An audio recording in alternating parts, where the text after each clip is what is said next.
একদিন একটি ছোট গ্রামে দাদু এবং তার নাতি বসে গল্প করছিল। নাতি খুব চিন্তিত ছিল, কারণ তার মধ্যে নানা ধরনের অনুভূতি জেগে উঠেছে। সে জানত না কিভাবে তা নিয়ন্ত্রণ করবে। সেটাই জানো হবে এই ভিডিওর মাধ্যমে। তার আগে চ্যানেলে নতুন হলে চ্যানেলটি সাবস্ক্রাইব করে পাশে থাকা বেল আইকনটি প্রেস করুন। দাদু, আমার মনে খুব দ্বন্দ্ব চলছে।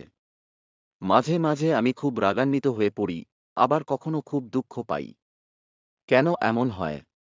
দাদু মৃদু হেসে বলেন, প্রিয় নাতি, আমাদের প্রত্যেকের ভেতরেই দুটি নেকড়ে বাস করে। একটি হলো ভালো নেকড়ে, আনন্দ, শান্তি, ভালোবাসা, আশা, উদারতা এবং ইতিবাচক অনুভূতির প্রতীক।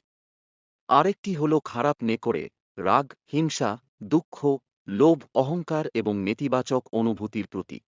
দাদুর কথা শুনে কৌতূহলী হয়ে বলে, তাহলে দাদু, এই দুটি নেকড়ের মধ্যে কে জেতে?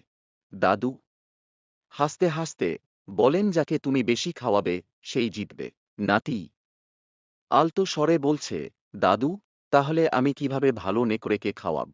দাদুর এই কথা নাতির মনে গভীর প্রভাব ফেলে। সে বুঝতে পারে যে তার নিজের চিন্তা, ধারা ও কাজ এবং মনোভাবই ঠিক করে যে তার জীবনের কোন নেকড়ে জিতবে। এই ছোট্ট গল্প থেকে নাতি বুঝতে পারে, তার জীবনের ভালো এবং খারাপের মধ্যে কোনটি জিতবে তা নির্ভর করে তার নিজের সিদ্ধান্ত ও কর্মের উপর। আমাদের প্রত্যেকের মধ্যেই দুটি নেকড়ে বাস করে। যাকে আমরা বেশি পুষ্টি দিই, তারাই আমাদের জীবনের নিয়ন্ত্রক হয়ে ওঠে।